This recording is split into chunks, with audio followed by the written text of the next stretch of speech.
شروع اللہ کے نام سے جو بڑا مہربان نہایت رحم والا ہے۔ الف لام میم۔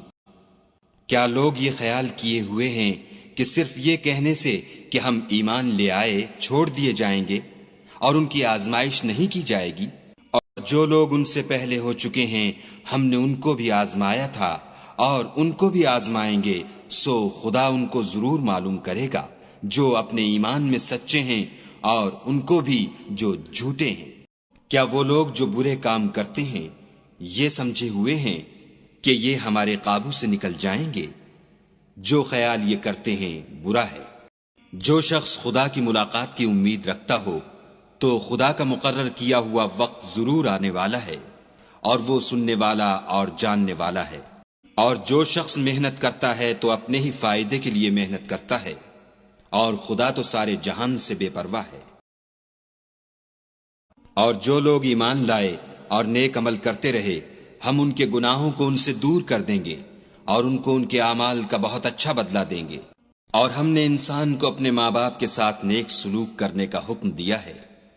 اے مخاطب، اگر تیرے ماں باپ تیرے در پہ ہوں کہ تو میرے ساتھ کسی کو شریک بنائے جس کی حقیقت کی تجھے واقفیت نہیں، تو ان کا کہنا نہ مانیو۔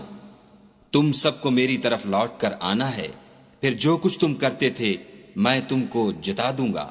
اور جو لوگ ایمان لائے اور نیک عمل کرتے رہے ان کو ہم نیک لوگوں میں داخل کریں گے۔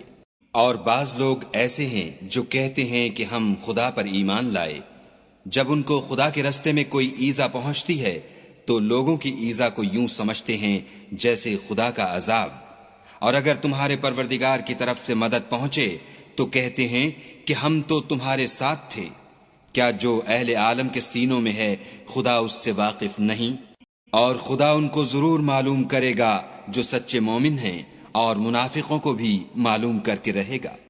اور جو کافر ہیں وہ مومنوں سے کہتے ہیں کہ ہمارے طریق کی پیروی کرو، ہم تمہارے گناہ اٹھا لیں گے، حالانکہ وہ ان کے گناہوں کا کچھ بھی بوجھ اٹھانے والے نہیں۔ کچھ شک نہیں کہ یہ جھوٹے ہیں۔ اور یہ اپنے بوجھ بھی اٹھائیں گے اور اپنے بوجھوں کے ساتھ اور لوگوں کے بوجھ بھی۔ اور جو بہتان یہ باندھتے رہے قیامت کے دن ان کی ان سے ضرور پرسش ہوگی۔ اور ہم نے نوح کو ان کی قوم کی طرف بھیجا تو وہ ان میں 50 برس کم 1000 برس رہے، پھر ان کو طوفان کے عذاب نے آ پکڑا اور وہ ظالم تھے۔ پھر ہم نے نوح کو اور کشتی والوں کو نجات دی، اور کشتی کو اہل عالم کے لیے نشانی بنا دیا۔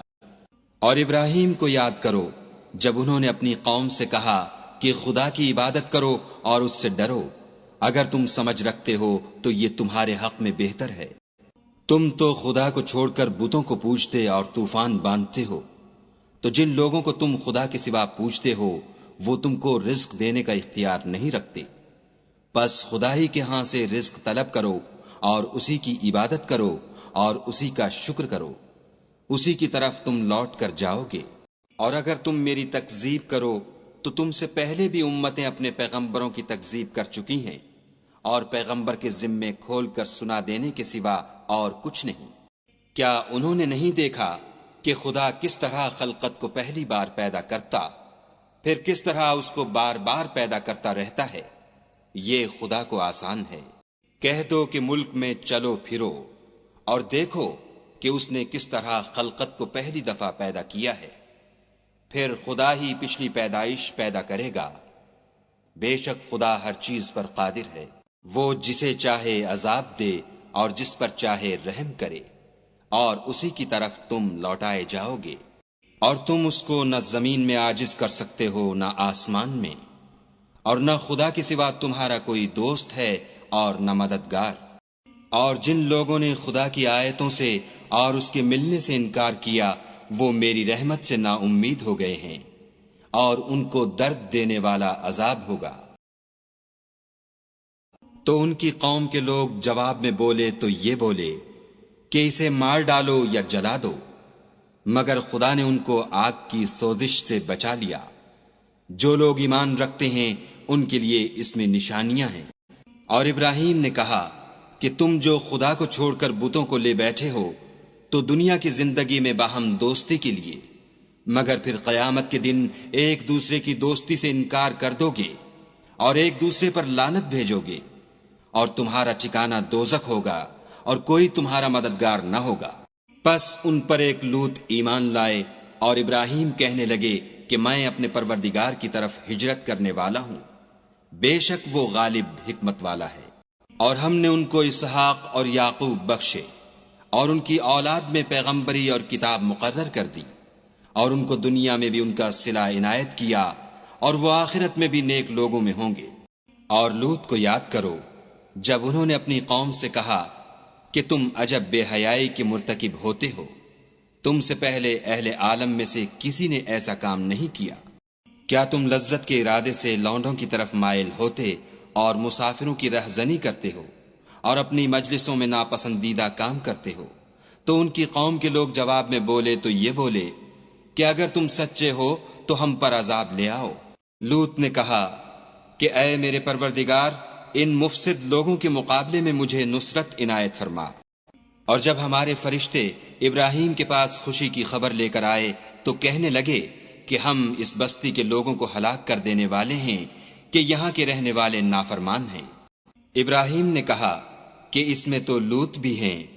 وہ کہنے لگے کہ جو لوگ یہاں رہتے ہیں ہمیں سب معلوم ہیں، ہم ان کو اور ان کے گھر والوں کو بچا لیں گے، بجز ان کی بیوی کے کہ وہ پیچھے رہنے والوں میں ہوگی۔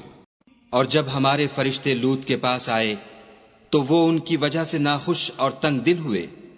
فرشتوں نے کہا کچھ خوف نہ کیجیے اور نہ رنج کیجیے، ہم آپ کو اور آپ کے گھر والوں کو بچا لیں گے، مگر آپ کی بیوی کے پیچھے رہنے والوں میں ہوگی۔ ہم اس بستی کے رہنے والوں پر اس سبب سے کہ یہ بد کرداری کرتے رہے ہیں آسمان سے عذاب نازل کرنے والے ہیں، اور ہم نے سمجھنے والے لوگوں کے لیے اس بستی سے ایک کھلی نشانی چھوڑ دی۔ اور مدین کی طرف ان کے بھائی شعیب کو بھیجا تو انہوں نے کہا اے قوم، خدا کی عبادت کرو اور پچھلے دن کے آنے کی امید رکھو اور ملک میں فساد نہ مچاؤ، مگر انہوں نے ان کو جھوٹا سمجھا، سو ان کو زلزلے کے عذاب نے آ پکڑا اور وہ اپنے گھروں میں اوندھے پڑے رہ گئے۔ اور عاد اور سمود کو بھی ہم نے ہلاک کر دیا، چنانچہ ان کے ویران گھر تمہاری آنکھوں کے سامنے ہیں، اور شیطان نے ان کے اعمال ان کو آراستہ کر دکھائے اور ان کو سیدھے رستے سے روک دیا، حالانکہ وہ دیکھنے والے لوگ تھے۔ اور قارون اور فرعون اور حامان کو بھی ہلاک کر دیا، اور ان کے پاس موسیٰ کھلی نشانیاں لے کر آئے تو وہ ملک میں مغرور ہو گئے اور وہ ہمارے قابو سے نکل جانے والے نہ تھے۔ تو ہم نے سب کو ان کے گناہوں کے سبب پکڑ لیا، سو ان میں کچھ تو ایسے تھے جن پر ہم نے پتھروں کا مہ برسایا، اور کچھ ایسے تھے جن کو چنگھاڑ نے آ پکڑا، اور کچھ ایسے تھے جن کو ہم نے زمین میں دھسا دیا، اور کچھ ایسے تھے جن کو غرق کر دیا۔ اور خدا ایسا نہ تھا کہ ان پر ظلم کرتا، لیکن وہی اپنے آپ پر ظلم کرتے تھے۔ جن لوگوں نے خدا کے سوا اوروں کو کارساز بنا رکھا ہے، ان کی مثال مکڑی کسی ہے کہ وہ بھی ایک طرح کا گھر بناتی ہے، اور کچھ شک نہیں کہ تمام گھروں سے کمزور مکڑی کا گھر ہے۔ کاش یہ اس بات کو جانتے۔ یہ جس چیز کو خدا کے سوا پکارتے ہیں، خواہ وہ کچھ ہی ہو، خدا اسے جانتا ہے، اور وہ غالب اور حکمت والا ہے۔ اور یہ مثالیں ہم لوگوں کے سمجھانے کے لیے بیان کرتے ہیں، اور اسے تو اہل دانش ہی سمجھتے ہیں۔ خدا نے آسمانوں اور زمین کو حکمت کے ساتھ پیدا کیا ہے، کچھ شک نہیں کہ ایمان والوں کے لیے اس میں نشانی ہے۔ اے محمد صلی اللہ علیہ وآلہ وسلم، یہ کتاب جو تمہاری طرف وحی کی گئی ہے، اس کو پڑھا کرو اور نماز کے پابند رہو۔ کچھ شک نہیں کہ نماز بے حیائی اور بری باتوں سے روکتی ہے، اور خدا کا ذکر بڑا اچھا کام ہے، اور جو کچھ تم کرتے ہو خدا اسے جانتا ہے۔ اور اہل کتاب سے جھگڑا نہ کرو مگر ایسے طریق سے کہ نہایت اچھا ہو۔ ہاں، جو ان میں سے بے انصافی کریں ان کے ساتھ اسی طرح مجادلہ کرو، اور کہہ دو کہ جو کتاب ہم پر اتری اور جو کتابیں تم پر اتریں ہم سب پر ایمان رکھتے ہیں، اور ہمارا اور تمہارا معبود ایک ہی ہے، اور ہم اسی کے فرما بردار ہیں۔ اور اسی طرح ہم نے تمہاری طرف کتاب اتاری ہے، تو جن لوگوں کو ہم نے کتابیں دی تھیں وہ اس پر ایمان لے آتے ہیں، اور بعض ان مشرک لوگوں میں سے بھی اس پر ایمان لے آتے ہیں، اور ہماری آیتوں سے وہی انکار کرتے ہیں جو کافر ازلی ہیں۔ اور تم اس سے پہلے کوئی کتاب نہیں پڑھتے تھے اور نہ اسے اپنے ہاتھ سے لکھ ہی سکتے تھے۔ ایسا ہوتا تو اہل باطل ضرور شک کرتے، بلکہ یہ روشن آیتیں ہیں جن لوگوں کو علم دیا گیا ہے ان کے سینوں میں محفوظ، اور ہماری آیتوں سے وہی لوگ انکار کرتے ہیں جو بے انصاف ہیں۔ اور کافر کہتے ہیں کہ اس پر اس کے پروردگار کی طرف سے نشانیاں کیوں نازل نہیں ہوئیں؟ کہہ دو کہ نشانیاں تو خدا ہی کے پاس ہیں، اور میں تو کھلم کھلا ہدایت کرنے والا ہوں۔ کیا ان لوگوں کے لیے یہ کافی نہیں کہ ہم نے تم پر کتاب نازل کی جو ان کو پڑھ کر سنائی جاتی ہے؟ کچھ شک نہیں کہ مومن لوگوں کے لیے اس میں رحمت اور نصیحت ہے۔ کہہ دو کہ میرے اور تمہارے درمیان خدا ہی گواہ کافی ہے، جو چیز آسمانوں میں اور زمین میں ہے وہ سب کو جانتا ہے۔ اور جن لوگوں نے باطل کو مانا اور خدا سے انکار کیا وہی نقصان اٹھانے والے ہیں۔ اور یہ لوگ تم سے عذاب کے لیے جلدی کر رہے ہیں، اگر ایک وقت مقرر نہ ہو چکا ہوتا تو ان پر عذاب آ بھی گیا ہوتا، اور وہ کسی وقت میں ان پر ضرور ناگہاں آ کر رہے گا اور ان کو معلوم بھی نہ ہوگا۔ یہ تم سے عذاب کے لیے جلدی کر رہے ہیں، اور دوزخ تو کافروں کو گھیر لینے والی ہے۔ جس دن عذاب ان کو ان کے اوپر سے اور نیچے سے ڈھانک لے گا، اور خدا فرمائے گا کہ جو کام تم کیا کرتے تھے اب ان کا مزہ چکھو۔ اے میرے بندو، جو ایمان لائے ہو میری زمین فراخ ہے تو میری ہی عبادت کرو۔ ہر متنفس موت کا مزہ چکھنے والا ہے، پھر تم ہماری ہی طرف لوٹ کر آؤ گے۔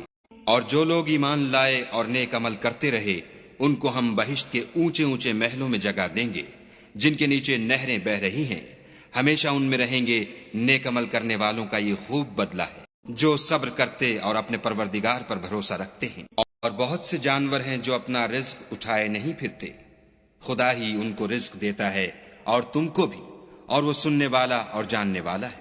اور اگر ان سے پوچھو کہ آسمانوں اور زمین کو کس نے پیدا کیا اور سورج اور چاند کو کس نے تمہارے زیر فرمان کیا، تو کہہ دیں گے خدا نے۔ تو پھر یہ کہاں الٹے جا رہے ہیں؟ خدا ہی اپنے بندوں میں سے جس کے لیے چاہتا ہے روزی فراخ کر دیتا ہے اور جس کے لیے چاہتا ہے تنگ کر دیتا ہے۔ بے شک خدا ہر چیز سے واقف ہے۔ اور اگر تم ان سے پوچھو کہ آسمان سے پانی کس نے برسایا، پھر اس سے زمین کو اس کے مرنے کے بعد کس نے زندہ کیا، تو کہہ دیں گے کہ خدا نے۔ کہہ دو کہ خدا کا شکر ہے، لیکن ان میں اکثر نہیں سمجھتے۔ اور یہ دنیا کی زندگی تو صرف کھیل اور تماشا ہے، اور ہمیشہ کی زندگی کا مقام تو آخرت کا گھر ہے۔ کاش یہ لوگ سمجھتے۔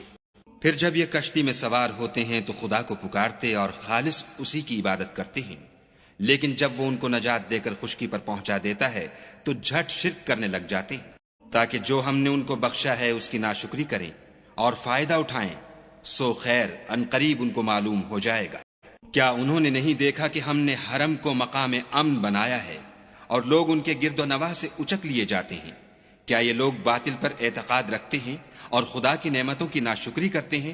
اور اس سے ظالم کون جو خدا پر جھوٹ بہتان باندھے یا جب حق بات اس کے پاس آئے تو اس کی تکذیب کرے؟ کیا کافروں کا ٹھکانہ جہنم میں نہیں ہے؟ اور جن لوگوں نے ہمارے لیے کوشش کی ہم ان کو ضرور اپنے رستے دکھا دیں گے، اور خدا تو نیکوکاروں کے